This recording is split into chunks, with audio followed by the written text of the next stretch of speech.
Well,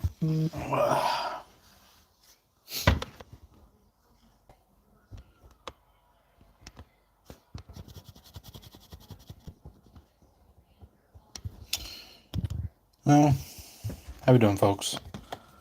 Today's always a tough day for me. Today is always a tough day for me. This is the 4th anniversary of when my daughter passed away. She passed away at birth, April 29th, 2020. Right in the height of COVID, you know? Tough day. This is one of those days that I wish I could just stay home and do nothing. Fortunately, I have to work. My wife doesn't work. It's nothing against her. She's sick. She has to recover, but I always just feel bad that I can't be there with her more than anything. But, this is always a tough day for me. Not having my daughter.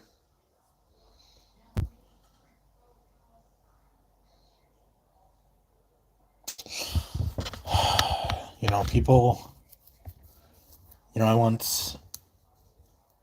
there's a saying, I guess is the way to say it. There's a saying that parents are never supposed to bury their children. Children are supposed to bury their parents. And I failed in that. I had to bury my child. And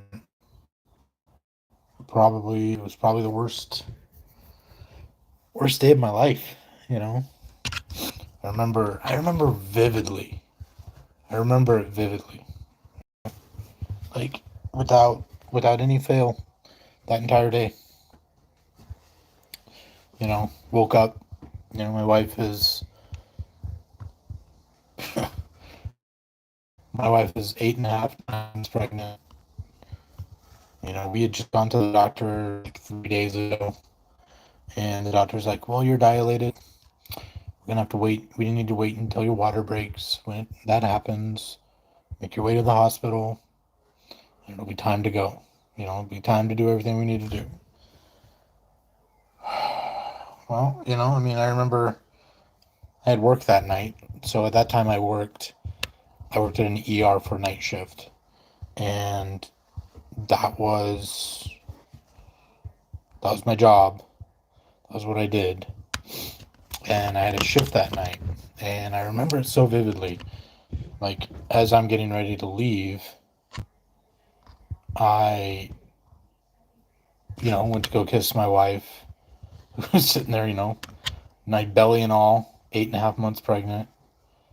And I don't know if anybody in here has ever been pregnant or been the father of someone, been the husband of someone who's pregnant. But, at a certain point you feel the baby kick, and I remember the baby always seemed to react to my voice. And maybe it's just me or whatever. I don't know why, but I'd go down to my wife's belly, and I'd be like, I would say some words, like, hey, I gotta go to work, and she would kick. And I remember it so, clearly in my mind. That night when I went to go to work and I said goodbye, the baby kicked. So, she was alive. She was kicking. And I remember that. And it was 6 o'clock when I left. And drove to the hospital, clocked into work, and around 8:30ish, I get a call from my wife, and she goes, my water broke. And I'm like, brand new, freaking out. I'm like, all right. Get everything ready. We're going to go. I'm going to be home soon, a few minutes. So, I told my coworkers, and they're congratulating me. They're like, good luck. We'll see you when you get back, Dad. Everything like that. And get in my car, rush home. We load everything into the back of the car and down the road to the hospital. And that was probably the last happy moment that I had for the next week. So we got in there, put all the, when you're, it's not very often. It's not very often at all like you see in the movies where they just rush them to the ambulance, or they rush them in and the baby comes out. No, it's a process. A baby coming out of a body is a process. And I remember we got there. They took us up to the 5th floor. Was their OBGY is their delivery floor, labor and delivery. LND is what they call it. And she gets on the table. She's just laying there on the table, and they put all the little attachments on her. And, they do this to make sure that everybody's healthy. And I realized something was wrong the minute where they said, we only have a maternal heartbeat. Obviously, at that point, was my wife's heartbeat. They did not hear. And I remember not understanding what they were talking about, not grasping it in my mind. And they're like, call the doctor, we need to call her. And it ended up, doctor came in, did some more monitoring, and basically, they're like, there's no heartbeat for the baby. So at this point, we have to assume that your baby's dead. It was crushing. And I remember the first thing I did was I just fell down. I didn't totally grasp what was happening in the first few minutes. But I just remember hearing the doctor say that the doctor was saying that the baby was dead. No heartbeat for our baby. I remember I called my dad. Yeah, I called my dad. Called my dad and texted my boss. Really weird. I'm talking to myself, jackass. I'm just talking. It's called chatting, where I'm just talking. Unloading right now. That's what we're doing. Can't just sit here quietly. I guess it's really weird who a person thinks they need to tell in a time of tragedy. Because I don't know why I would tell my boss that my daughter was dead. But I did. Then my dad, obviously. So they ended up taking us to, I believe, the 7th floor, which was they sent us up to the maternity ward, even though, obviously. So they decided at that point that they wanted to have the baby come out naturally. And so basically we had to sit pretty much most of the night, wait for my wife's body to start the labor. And that took about, the delivery process took about maybe 25 minutes. I remember, oh man, I'm not going to even get into the nitty gritty on that one. It's kind of a gross process watching. It's kind of a gross process watching your child be born, even though your child's not alive. I do remember they gave her like an epidural, and they put a needle in your spine when that happens, right in your spine, so it blocks all the pain below where the needle goes. So I remember that. My wife was super tired. I don't think I slept that entire night.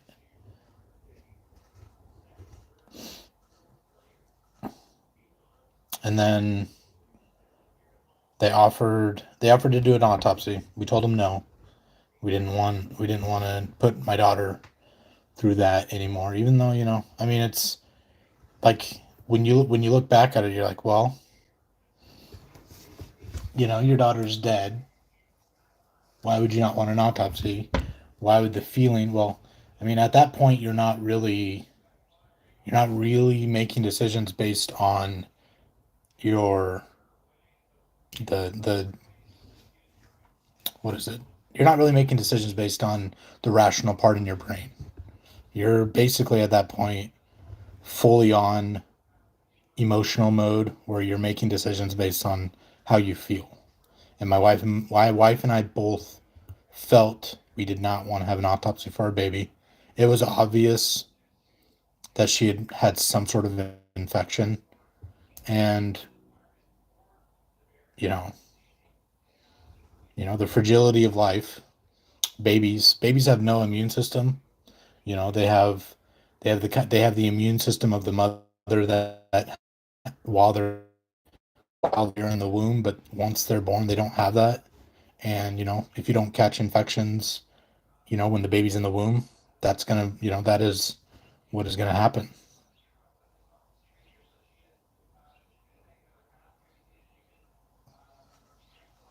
Because I don't like sitting here doing nothing and just sitting and staring at the screen. I like to talk. People can ask me all sorts of questions, but you know, when you go live, you need to talk. When you go live, there's stuff you need to talk about. So if I'm talking about something when I go live, it's because I want to talk about something. Record myself talking about something. So to you, while it seems weird,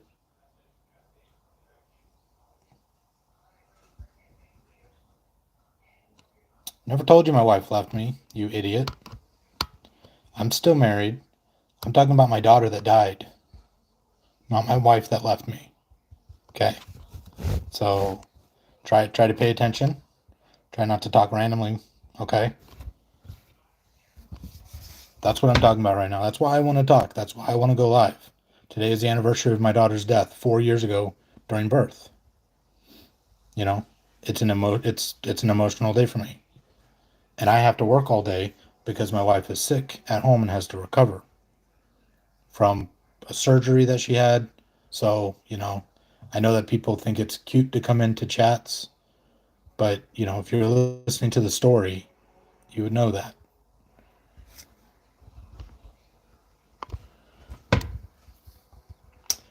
I think losing family during the height of COVID is not something I ever wanted to do either. Because that was the worst part of it, like of the aftermath. The worst part of the aftermath of losing a child was that we lost our child during COVID. My wife, obviously at that point was not in any capacity to um, handle what comes after losing a family member, the funeral, all that stuff. We couldn't have a funeral, which is always what, which is always when I look at the videos of um, powerful people who are rich or whatever, who were able to have funerals at that time. It's always what really pisses me off about it is all of us people who are just normal people in life going through life losing people who lost people during those years of COVID when everything was locked down. We weren't able to properly mourn the loss of our loved ones. You know, like we couldn't have a funeral service. We had to cremate our daughter. We cremated her in the outfit that we wanted to dress her in when she was born, with the blanket that we wanted to wrap her in. So we had to cremate her through that. I had to go alone to a nursing home, or to, not, sorry, not a nursing home, but for alone to, sorry, to the funeral home, and sign paperwork basically to allow them, to cremate my daughter. And I mean, if anybody in here has ever lost a child or lost anyone they loved and had to cremate them, they literally give you a plastic box with ashes. I mean, getting a, and I had to do this while my wife was just sitting in the car outside because she could not do it she could not even come in and deal with anything like that. So my wife was outside, I was inside talking about, they were talking about the entire process. Like they walk you through the process. Even though you're not there, they walk you through the process of what they're going to do. And they're like, hey, what do you want her to wear? What do you want her to be wrapped in? What do you like? You get to choose all this stuff, which I mean is good in that case. But they're like, okay, this. So we had a little box, handmade, hand carved, with a little angel on top of it and everything that we have for holding her remains. But they give you like a bag of her remains, a clear plastic bag with her remains in it, with her ashes, and a plastic box, like a temporary box. And like, I remember it's a surreal feeling to know that. Like, it's a truly surreal feeling to have to deal with anything like that. But to do it when you're locked down and you can't have other family, we were lucky that the hospital allowed my wife's, or my sister, sorry, my sister, to come stay with us because they were not going to, but we basically begged them to let her come in. So she stayed with us for like 2 days while we were in the hospital. But like, no funeral service, no memorial service. My family wasn't able to be there. You know, my dad my dad told me that, sorry, I'm gotta keep this together, This is, even 4 years later, it's still pretty rough. My dad told me my dad sent me like $1,000 to take care of all this stuff. And he goes, you should never have to deal with burying your child. You should never have to deal with the cost of burying your child. So he gave me money to actually do everything so that we could do it. You know, People were amazing. Family. My work actually, my work actually raised money and like did this thing where they brought us like meals for like in 2 week period. Like they actually, there was like a meal service that they bought for my wife and I, and my supervisor ended up like coming over a couple times in 2 weeks and brought us like these big boxes, like big stacks of boxes of food, frozen meals or whatever that we could throw together. And it was amazing, having the support. And I know a lot of people don't have that support, which breaks my heart when they lose a family member or anything like that, not having the support to go through that stuff. And those are the people that have the tough time of it. I was lucky to have that support. I was lucky that people were willing to rally around us to help take care of us. My wife definitely, it was not someone I wanted to be out there cooking while she was going through this. I mean, because you have the traumatic experience of losing a child and giving birth at the same time.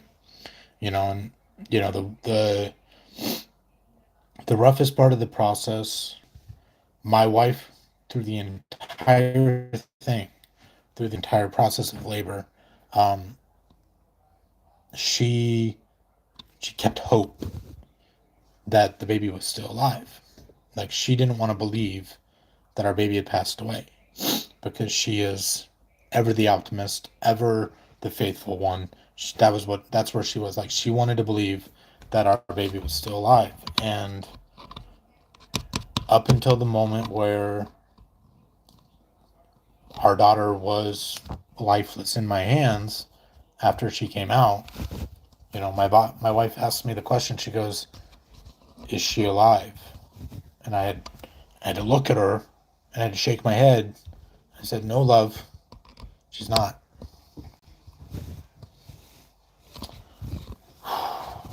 That was tough.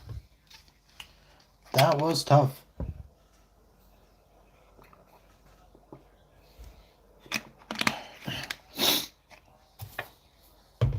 having to look your wife in the eye and confirm that your baby's dead.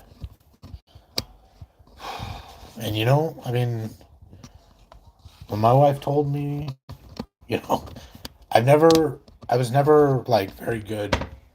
I'm never very good at like spur of the moment showing happiness in my reactions. I'm a very monotonous person, very stoic at times. And like when my wife came up to me and told me that she was pregnant, like she was out with her friends. I was working, and it was before we were married. She was just hanging out with her friends. I think they had gone to the bar, and my I think the way my wife described it, she had felt weird, I guess, for a couple of days. Like she had been late on her period for a couple of days, and like when she went out to the bar with her friends, it like connected in her mind that of what it might be, and she had ended up taking a pregnancy test, and they ended up showing up at my work, calling me. They're like, "Hey, we need you to come outside." And I went outside, and my wife, she wasn't my wife at the time. She was my girlfriend. Um, my wife's like hands me a pregnancy test, and she's like, "I'm pregnant." And like when you look at the picture, I'm like, I'm obviously either in shock or don't understand what's happening. And so I'm like, cool. Like, I don't remember what I said, but I was like super, super stoic about it. Like, that's always been my response to things. I laugh at the most inappropriate things, and I don't laugh or I'm not happy about what I should be appropriately happy about. And so, like, I wasn't like smiling like I'm about to be a first time father, you know. But, those 8 months of my wife being pregnant were probably the best times of my life. And then after was like the worst. But this happened 4 years ago. Today is the fourth year anniversary of my daughter passing away at birth. You know, and it's tough, Like, for about a year and a half after my daughter died, I'd find myself crying at the most random times. My wife was given some tulips today. She sent me a text with a video, well, not a video, but a picture of some tulips she got. My wife's favorite flowers are tulips. Every time she wants flowers, that's what I get her. And she said that she says, tulips remind me of my daughter. So that's been my day. I'm working. Wish I was with my wife. Fortunately, I can't be.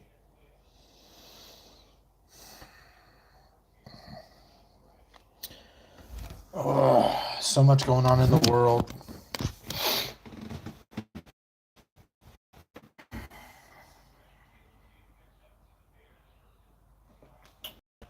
Then I have to work tonight. So I usually work, this is usually my 36-hour stint for all three of my jobs. So I woke up at about 7 o'clock today, and I'll work today through the entire night. My next, so I do caregiving for two different clients. So I'll have my both clients. Then I'll get off my other job. I'll get off my second client. I'll be done with my second client tomorrow at 7 a.m. And then I'll drive home. I'll take about an hour nap. And then I will start my work from home job, my computer job. That'll be a fun one. That's always fun. They created this new computer system at work that is just going through the bugs of an updated computer system.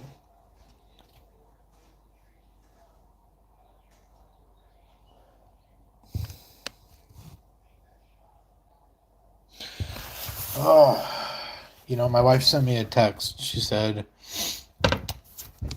that we should celebrate that we have a someone in heaven waiting for us when we die, instead of mourning the loss that we had and the pain.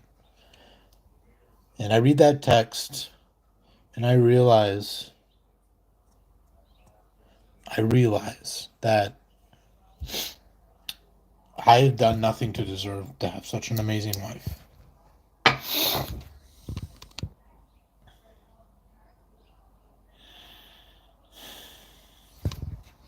She is an amazing wife, that's for sure.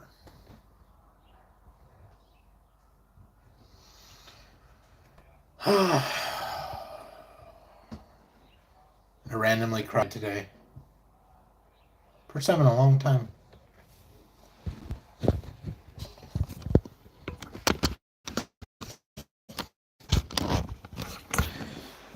First time in a long time.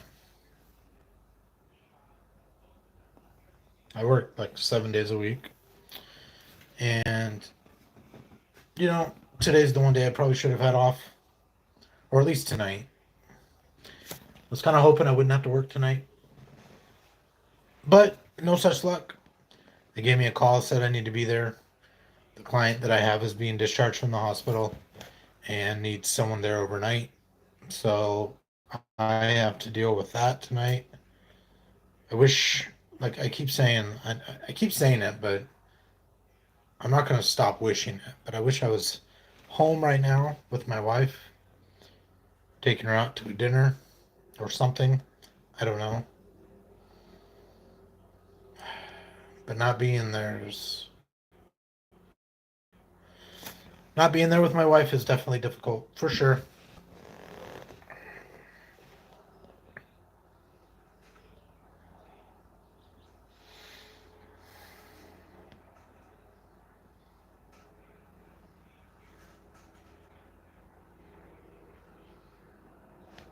I think today is made difficult. I think today for me is made more difficult because of the fact I don't have any days off. I work literally 7 days a week, between all my jobs. I'm lucky that with my main job, it doesn't take as much for me.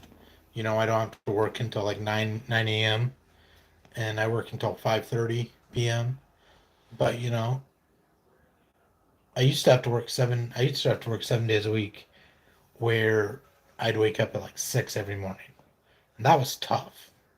That one that one hurt, because I didn't get enough sleep, and I've never been a morning person. Never liked the mornings.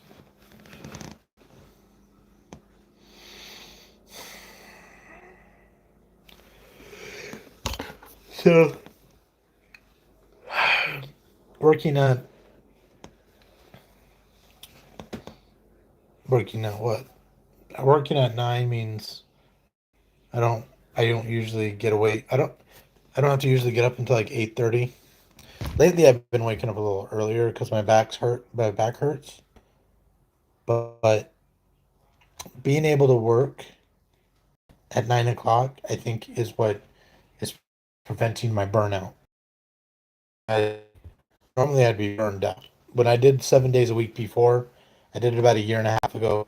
I did it for about 3 months and I burned out, like crashed, burned out. I wouldn't have any days off. I would wake up every morning at 5:30 and work. Uh, One of my jobs I'd work until 3, the other job I'd work a 12-hour shift. It was tough. Now I do caregiving and I work from home. So it's not as hard. There's still the there's still the mental aspect of there's still that mental aspect of not having a day off, of working every day, of waking up and knowing that I have to do something for work. And that's always tough. But I think today's the toughest one because today's the day I should have had off. The incredible MJM, welcome. Hello. Good afternoon. Hello. How are you? Appreciate it. It's tough. Appreciate it. Fourth year anniversary today. And I'm stuck working.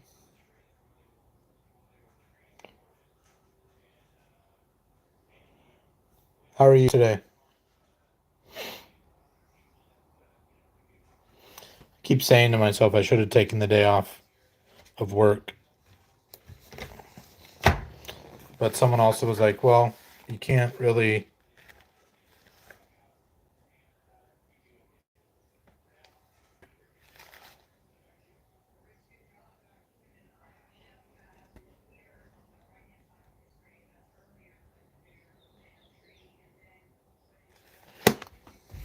I'm doing good. I'm doing as good as I can, I think. You know, as good as you can on an anniversary like today. Somebody like so, you know, the one good thing that's come from my loss is that I started streaming and started trying to raise money for charity. Favorite game ever? Ever or current? Like, are we looking at a time frame?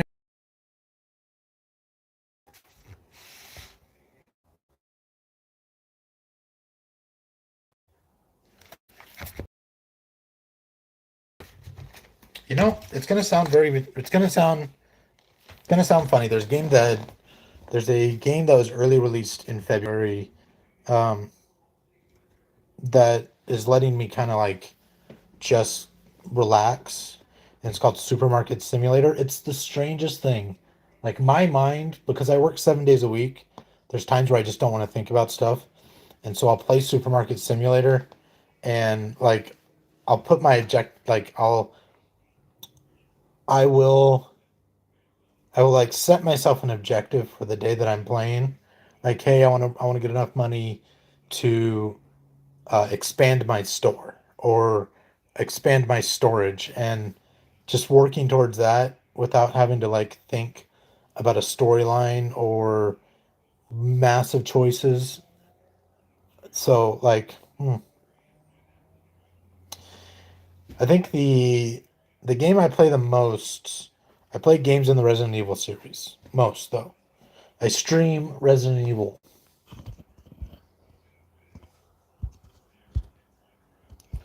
Uh, so like this coming up week, I'm going to stream Resident Evil 6 with my friend and try to get through it in a couple of days. Probably not going to be able to, but trying to stream through the entire Resident Evil series is what I'm trying to do.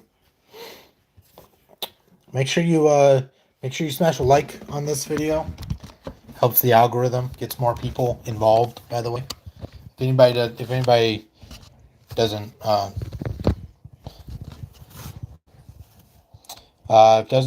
anybody doesn't, so I stream on Twitch and I stream on YouTube.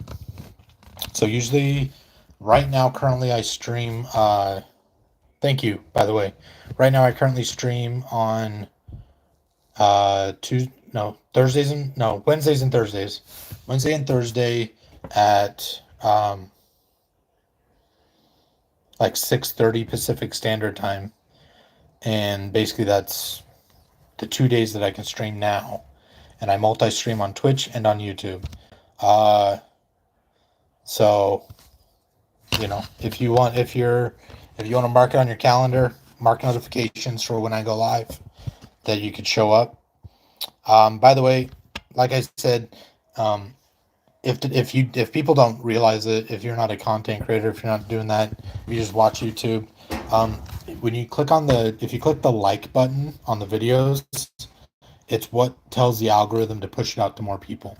So like the more likes that a video has, not the hearts or something like that, always appreciated, but like an actual like on the video itself.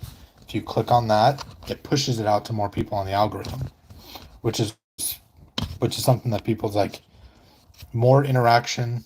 Ooh, nice. More interaction on YouTube videos, comments, likes, stuff like that, always pushes the algorithm. Slow and steady, bro. Slow and steady. Take it one step at a time. Don't lose faith. Use make shorts. If you wanna grow your sub count, the easiest path to doing that is through shorts. Don't neglect long form videos or going live like I am, but growing your subs is shorts. I do mine through CapCut. I do my shorts through CapCut. I sometimes use their templates. You can probably look at my videos and see that I use their templates, but that's how I grew mine. So it took me like 2 years to get to 1,000 subs. Now I'm just trying to work on watch hours. Dude, watch hours are tough. Those are the tough parts. Getting the watch hours down, getting that done.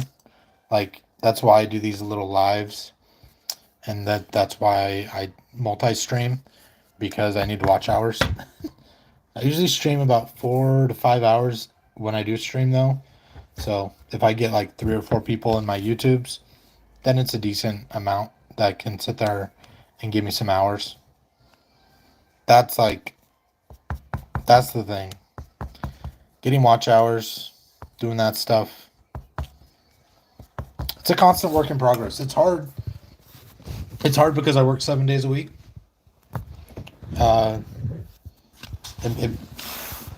they lowered the bar to 500 subs for part of getting payouts.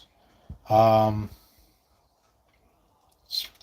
think at 500 subs and 3,000 watch hours, you can get the super likes and gifts. I think you get the paid subscription. You get the paid subs at 1,000 at the 1,000 mark. So they kind of broke it down a little bit. I wish they would have really lowered the watch hours, but they didn't touch the watch hours. They just lowered the subs, the 500 subs. Which I mean, it's probably not hard to get 3,000 watch hours when you have 500 subs if you actually have really, really good content, or you get really, really lucky. That's what it's all about, more than anything. You gotta hit that lucky break. Like I was posting shorts forever and getting no views, and then I hit like one lucky break.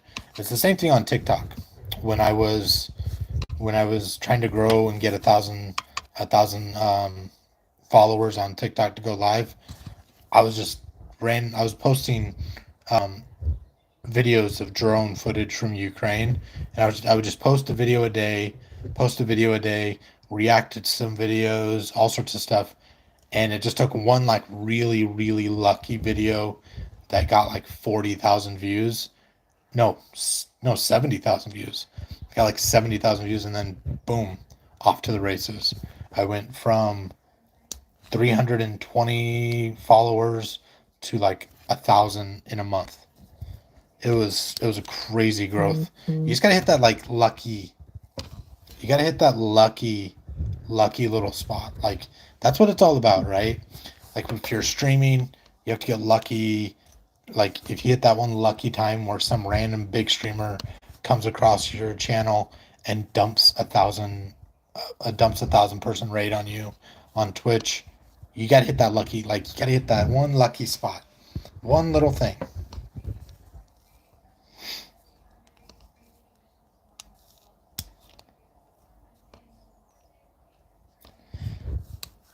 I mean, we all start off small.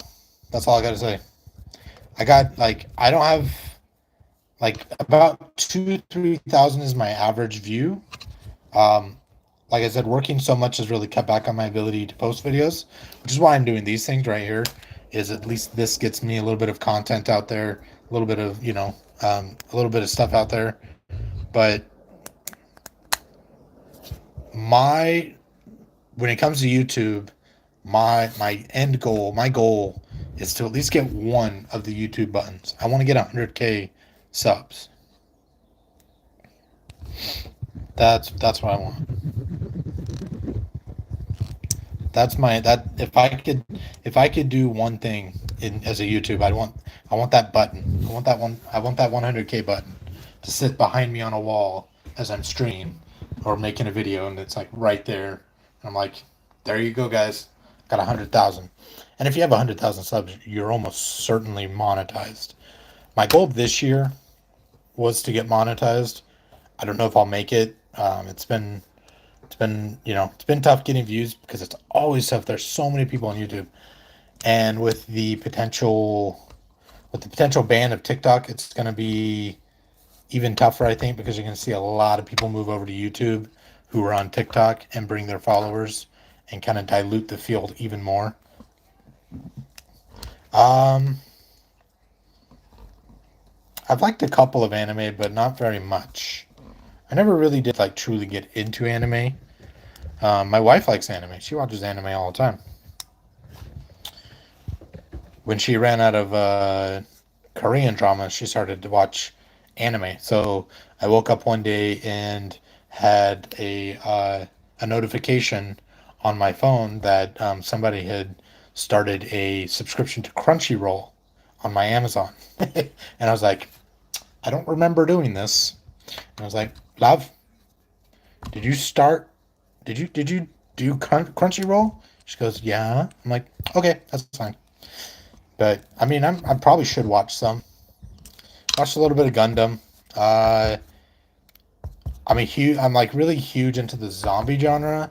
So like High School of the Dead was a good anime that I watched. Um, but mm, I mean, in general, I haven't watched a ton of anime.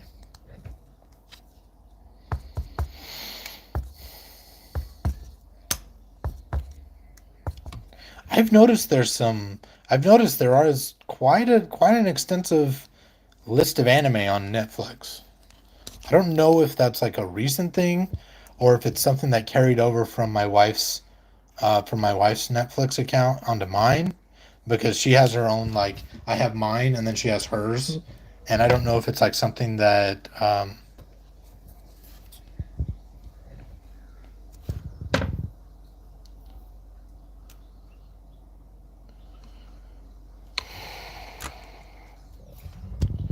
that's really sweet.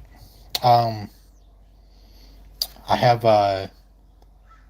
what was I saying? So I have my account on Netflix and my wife has her own, and she's been watching a lot more anime. So I'm wondering if that's why all of a sudden I'm seeing more anime on on my Netflix timeline. But it would make sense because she ran out of Korean dramas. Like I said, she's Filipino, so she likes those Asian dramas a lot. And everybody knows, if you know anything, it's all about the K drama, Korean dramas. So I think she watched every single K drama on Netflix, like every one of them. And she's even made me watch a couple of shows. And I'm like, no thanks. Um, so now it's anime for her. Ah, yes, I see that. Oh, you're from Scotland. Nice. Your prime minister just resigned. I thought that was kind of thought that cracked me up a little bit. It's kind of crazy how insulting the entire legislature can not allow your job to be secure. Who'd have thunk it? You know, or no, was it your first minister? First minister. I think it was your first minister, not your prime minister. Your first minister. I don't know what they call him, but I think he got famous for going viral because while he was in front of your guys' like House of Commons or whatever you guys call it in Ireland, he like went on this big rant about how like all of the ministers and whatever are white, but he seemed to forget that Ireland is like 97% white. Like I'm all for diversity, but like 97% of Ireland is white. It's a demographic. It's a very monolithic kind of demographic. And I'm like, I don't think that's really what you should be worried about. There's other, like, I would assume that there's other problems in Ireland that you should be worrying about than the makeup of your ministers and cabinet. But that's just me. And then he resigned, like, today. Because I guess the story was that he was told that he would not survive a vote of no confidence. And so he just resigned. Welcome in, everybody. Smash that like button on my video if you would like. Helps the algorithm out. Today is the anniversary. You're watching Demon Slayer right now. How apropos. Today is the anniversary of my daughter's death 4 years ago. So I will be right back. I'll give you this lovely wall to take a look at for a minute. I'll be back.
I'll ask her.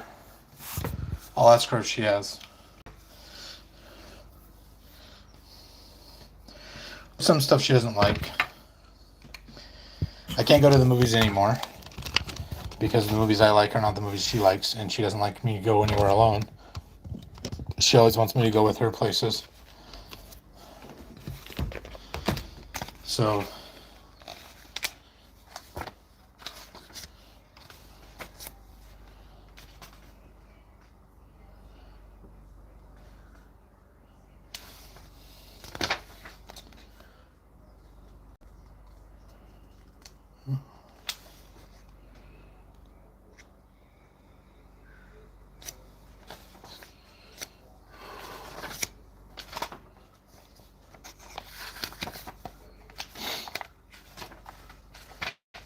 maybe I'll watch an episode tonight of Demon Slayer.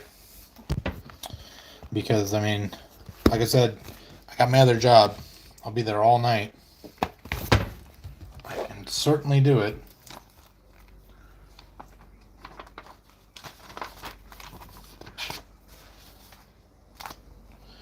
certainly have time. So, because I'll be awake all night. I've gotten a lot better with my sugar intake on my overnight shift because I'm trying to kind of lose a little bit of weight coming into my next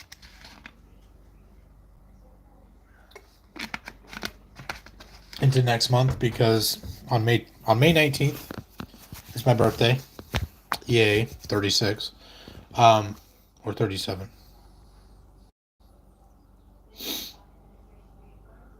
37. I'll be 37. And then on May 20th, very next day after my birthday, I will be going to LA and going to a cruise. I'm super happy. I'm super excited about it, by the way. Like, it's going to be a 4-day cruise. We're leaving from LA.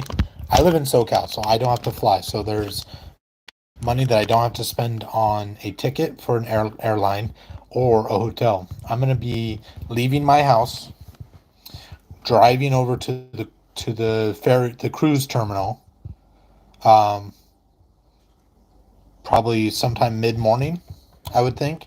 And then from there, we just check in and get on the ship, and we do our little safety briefing, because you have to do your safety briefing. The ship does not leave harbor unless everybody does their safety briefing, so you can't get out of it. So you just go, they talk to you for like 5 minutes, they do like a little video or whatever, I don't know. And then once that's done, you're free to go to your cabin. Your luggage is usually at your cabin by the time you get there, and you can just hang out and do whatever you want. And then we'll have 4 days, my wife and I, on a cruise, just relaxing. It's going to go down to Mexico. Now, we've been on this cruise before.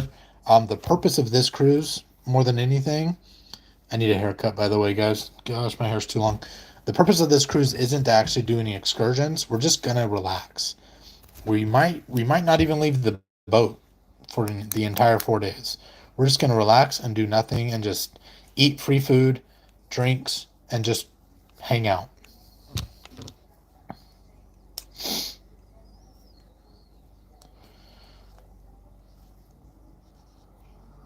Your birthday is 4/20? That's an apropos birthday, man. That's a great birthday. Special swords. Why is the first episode devastating?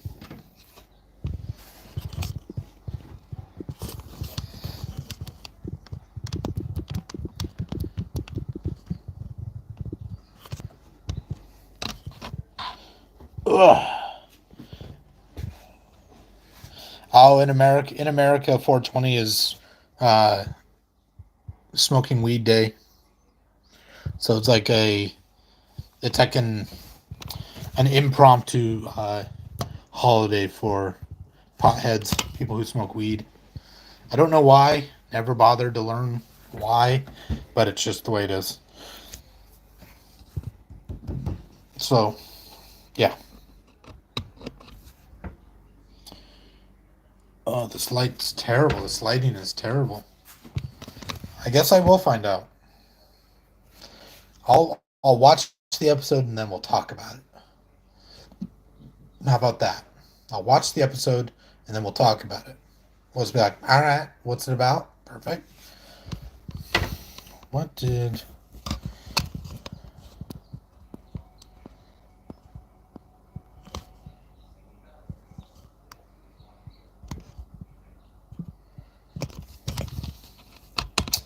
I've never actually smoked a day in my life. Not once. Never smoked any of it. Plenty of friends who do. My best friend does. But I never got into it. Never had the desire to do it. Never wanted to do it. So. But I just think it's funny because people who smoke weed just like are so, they love April 20th every year. 4/20. Every year they love it. It's just like, it's just a thing.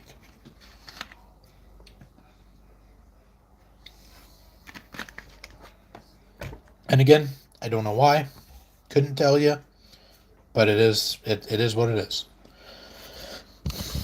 You watch Twitch? Incredible MGM?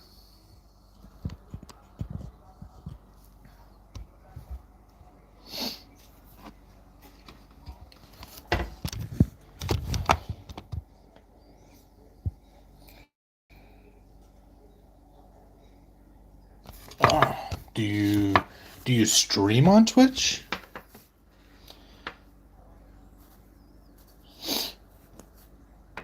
Mikey, mine is Think Gibbon. TH.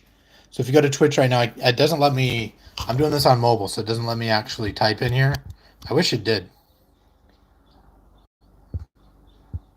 I wish it did. Um. Uh. If you go to Twitch, go Think Gibbon. ThinkGibbon. That's what I stream on. But hey, if you gotta go, I appreciate you stopping by. Like it. Hit a like before you go. If you don't already. I know it's like I harp on it, but like I said, it helps the algorithm. But have a great day. If you do come back if I'm still online when you do come back, appreciate it. Say hi. So,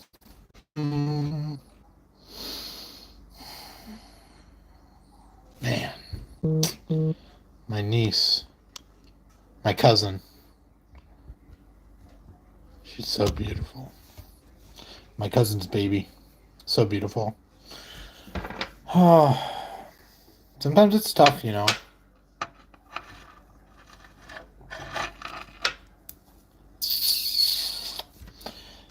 It can be tough sometimes doing this stuff. I'm gonna hang out.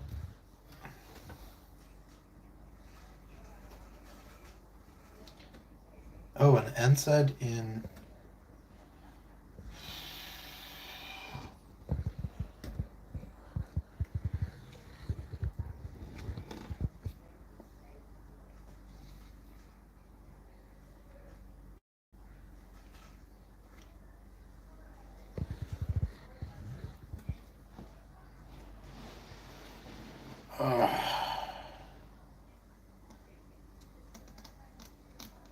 I can have you guys watch me sleep. It's gonna be a long day. I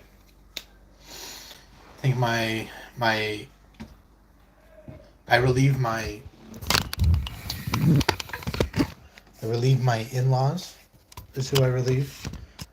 So me and I work the 2 days that my mother and father-in-law don't want to work. They want to take a couple days off, and so, you know, that's what they do. So they'll come here at around 5:30, 6 o'clock, and hopefully it's 5:30, not 6. I don't like being late to my other job, but sometimes they take too long, and I usually need to stop by the store and pick up maybe like a bottle of water or two every time. I don't know if I'll have to today, though. I probably will. It's probably safer just so that I have some for sure and not, you know. I usually get stuff like this. Usually, usually these are at 7-Eleven. Then 7-Eleven almost always has really good deals for this water. It's usually like two for $4, so it's really cheap to get. Full liter. So this is one of my favorite waters. I don't know why. Maybe because I like the bottle, the aesthetic of the bottle. I don't, or maybe it's because it's imported from Iceland. Hey, we hit the on the anniversary of my daughter's death. Really good organization. They're called extralife.org. You have to do like extra and then like little hyphen or to raise money for children's hospitals around the U.S. and in Canada, I believe. So the one that I raise money for, since I'm in SoCal, is I raise money for Children's Hospital of Los Angeles. So last year I raised about $1,000. This year my goal is $2,500. I have raised about $110. So, I got a ways to go, but I also got this entire year to do it. I do charity streams on Twitch as well. So, there's that.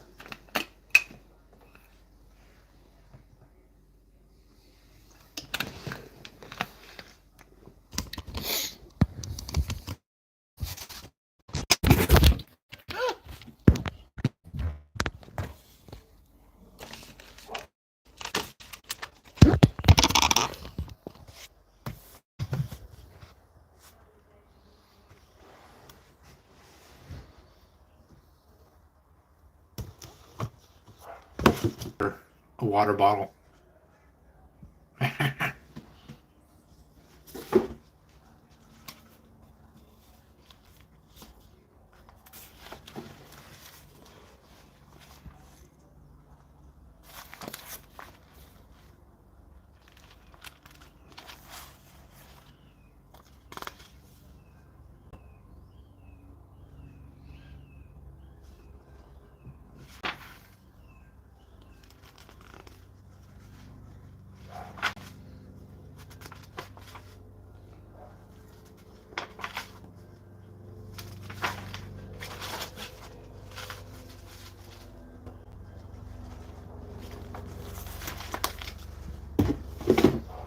I'll be right back.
I'm back. How we doing? How we doing, folks? Had to go to the bathroom, check on the person I'm taking care of. Everything's good in the neighborhood. Oh yeah, baby.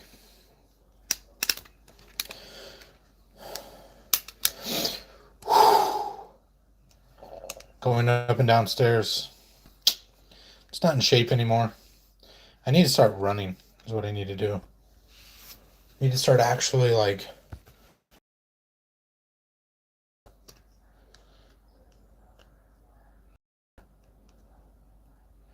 what time is it? Okay. All right, guys. So I want to thank everybody for being here, for hanging out, all the chats. Have a great day, guys. Adios.